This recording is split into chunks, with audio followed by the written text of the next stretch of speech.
the Super Bowl winning coach, Mike Martz, here on the home of the Dallas Cowboys via the Diamond Factory hotline on 105.3 The Fan. Good morning, Coach. How you doing? Good morning. I'm doing very well, thanks. So, Coach, we were really intrigued by the video you did with the 33rd team last week, just kind of breaking down Dak's interception problem, something that it felt like really unique in terms of he's never been a guy that we thought of as like a turnover machine. And then last year to throw as many interceptions as he did in such a short time. When you looked at it and kind of evaluated how he performed, what were some of your biggest takeaways? I think the success of any quarterback has so much to do with the receiving corps, how disciplined they are, where they're supposed to be, when they're supposed to be there. And, it's kind of a touchy thing because if they're not on the same page as a quarterback, let me take you back to Peyton Manning when he went down to Tampa Bay. Remember how frustrated he was because he didn't feel like he was on the same page. And I think that there's a little bit of that going on there last year with Dallas for the first time. I had not seen that so much there before. And I think that, the quarterbacks obviously aren't going to say anything about it, and they just got to grin and bear it, so to speak. So I think that's probably one of the most contributing factors to these turnovers.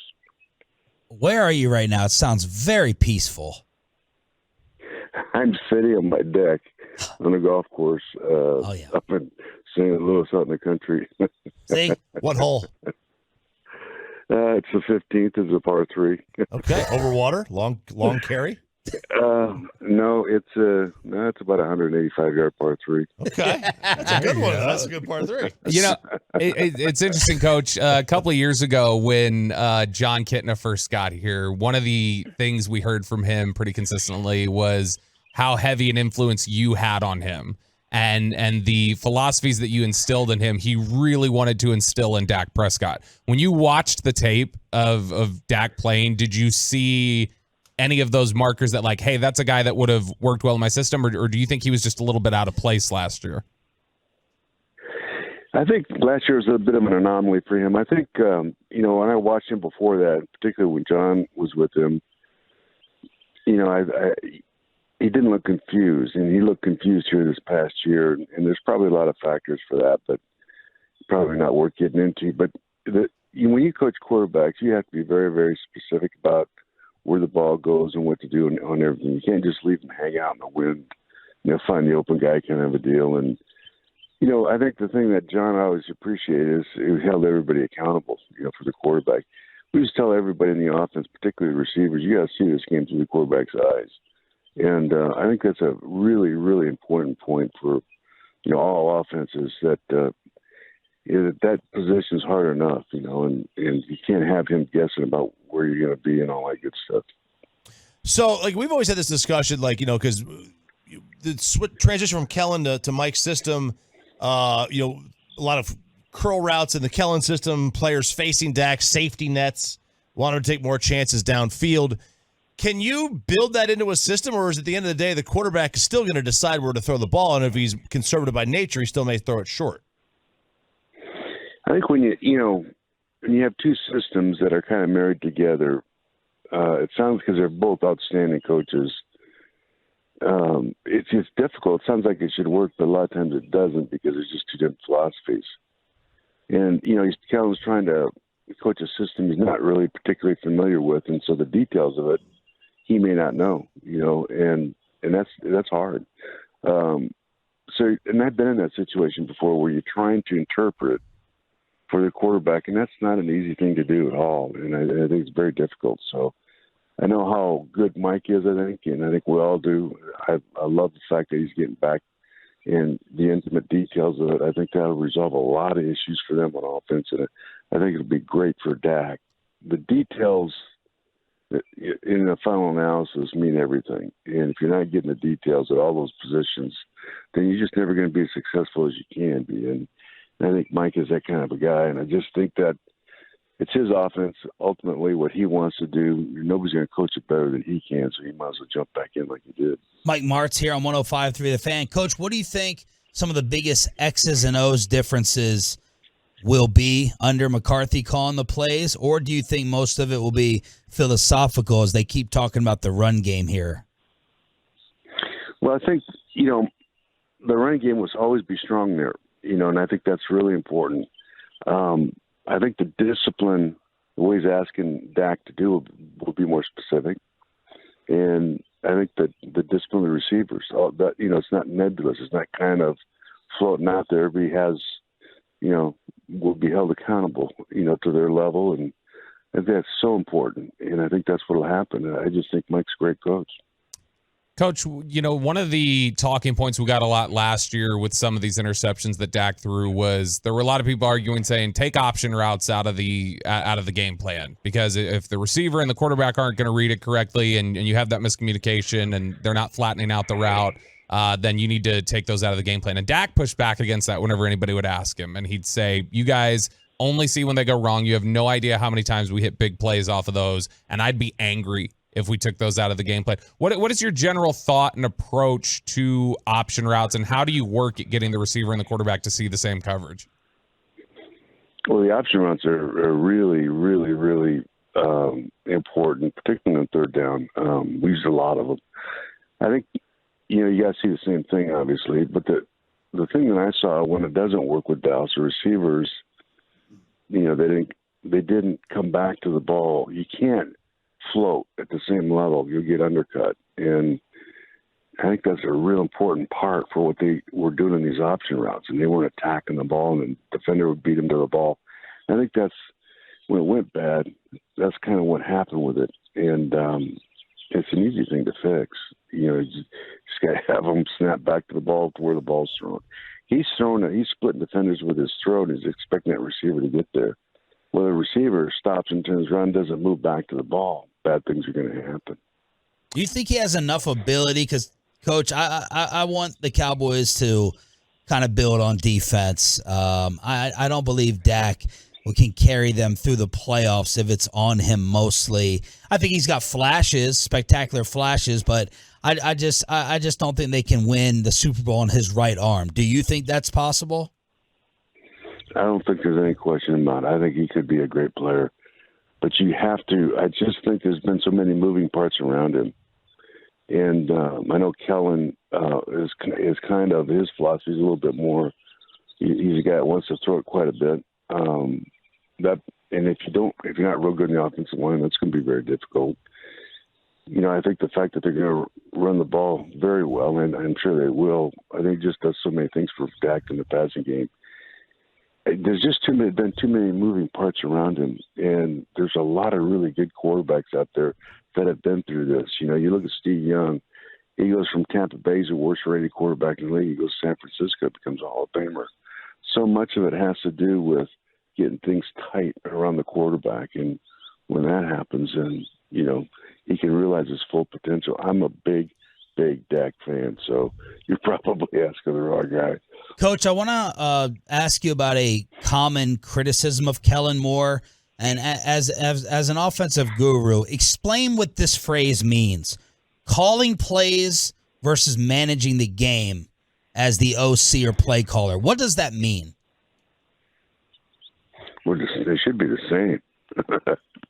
Should be the same thing. You have to get a feel for the game and call plays accordingly. You can't just go in and just call plays. I mean, I never did that. You just got to get a feel, as you're watching the defense and knowing the situation. If your defense is struggling a little bit, then conversely, you're going to have to be careful that you're not just turning that ball back over to them. All those good things. You have to know as much about your defensive game plan as what you're going to do on offense. And then when you get into the game, the flow of it, if they're hitting some balls, and you're going to have to kind of change what you do as well. So I just think that the guys that adjust the best as play callers during the game that can change gears, those are the really great ones. Coach, how would you approach the running game in today's NFL? Well, I think they've done a really good job of spreading things out. The one thing that I do know is I watch the draft and everything over the last 10 years, those linebackers have gotten smaller, looking at more athletic guys. We used to put a big 280, 290-pound tight end back there at fullback and do some lead stuff. And I promise you I would do that. Just go and splatter those guys and, come downhill as much as you can with it because they're just not prepared for it. Guys, the defenses, there's too many system type things and not enough details. I would really play smash mouth downhill with big guys and make them play it. Do you love analytics? No. Analytics they tell you what happened, but they don't tell you why. Go for it here and go for it there. It's a feel of the game. It says go for it on the 1 yard line. Well, maybe not. It just depends. Here's the thing: if you go for two and you don't have a good 2-point play, why would you do it, right? So, I just it's like you said before. There's so much of it as a situation and a feel for the game. The analytics doesn't always capture, and I think the ball clip's probably pretty good, but I never looked at it. I always looked at the team that we're preparing for, and I could tell you after watching them all week before we played them, for the most part, exactly what the analytics were going to tell you, based on what you've seen. So it doesn't tell you what's going to happen. It just told you what's been in the past. So I guess from that standpoint, I never was really too excited about it. Mike Martz here on The Fan. I think this is a perfect question for you. We're one of the reasons we thought McCarthy was not calling the plays was to manage the game. There's so much about game management today, right? With timeouts and looking at the clock and everything. How much did you lose as a game manager when you were focused on the plays as a head coach versus just an OC? How do you view that with so much breakdown? We're all Madden experts now, right? Playing the video game. We can manage the clock and the timeouts. How much is lost when you're calling the plays too? Well, you're so intimately involved. It's tied together. And I was always a believer to take the timeouts. People used to. I took more timeouts than anybody in the history of the league, and I used to get abused for that. But we were also the best 2-minute team in the league. So I just think that there's times in the game, it could be in the second quarter where there's confusion or whatever. You have to burn a timeout. Defensively, I told the defensive guys, if there's something going on over there, instead of giving up a big play, call the timeout and get them together and get it squared away. I remember we had Grant Wistrom picked up a fumble and ran 80 yards for a touchdown. They called it back. I burned a timeout because the whole defense ran down there. They were exhausted.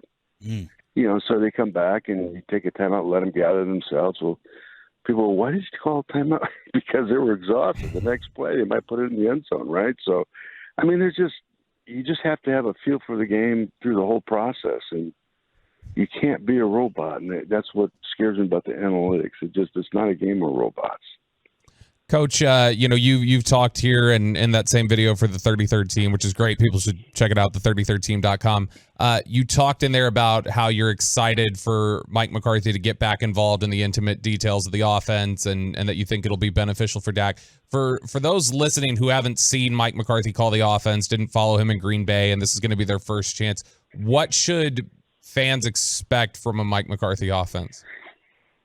Mike's on it. Mike, he'll be prepared. He's got answers for things. He's really a terrific play caller. He's a great feel for the game. Just what we're talking about. He can watch out there and adjust. He knows when you got to start grinding it out a little bit and then change and take it over the top. Those kinds of things. I just think that he's one of the guys that's got such a great feel for what's going on the field, and there's just so few of those guys around. Coach, would you prefer a classic drop back passer or a Lamar Jackson type? And we asked about Lamar because nobody seems to be making any moves for him, and we can't. At least I can't figure out why. What's your take on Lamar? I think the biggest thing with Lamar, to me, that would scare me was his ability to stay in the field, and that's the problem with guys that run a lot.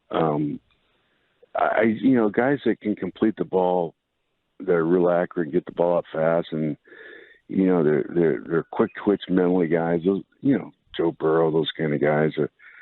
But if you don't have no good offensive line, you're going to get hurt there too. So it doesn't make any difference, I guess, from that standpoint. But I think Lamar's a terrific player, and I think he's in the place where he needs to be in Baltimore because they've kind of built everything around him, and for him to leave Baltimore to me would be tragic. Would you take Jalen Hurts or Dak for the next 3 years? Dak. Why? I mean, we know you like him, but why? So Jalen Hurts is in a highly disciplined system. All the details, you put Dak in that same system, he's going to have that kind of success. Or better. I just think he's a terrific talent. I was down there for a week and I watched him. I met him. I didn't say anything. It was just like a fly on the wall. Was in the meetings and just watched him. And he is really, really good. He just, I'm excited for Mike. He's going to clean things up around him. And the discipline of what they do is everything. The details and hammering it and making guys accountable and running the routes fast and being where you're supposed to be. All that stuff Michael did. You've got the number 1 pick in the draft. Who are you taking this year at quarterback? Oh, shoot. Well, I guess. Oh, that's a tough question for me. Have you watched them? Yeah, I don't know. I don't think I'd take a quarterback with the first pick. There's a couple down the road that will probably end up being as good. Mike Martz on the Diamond Factory Hotline. Enjoy Hole 15, the coffee, and thank you for this morning, Coach. We appreciate you. Yeah, thank you guys for having me. I appreciate it.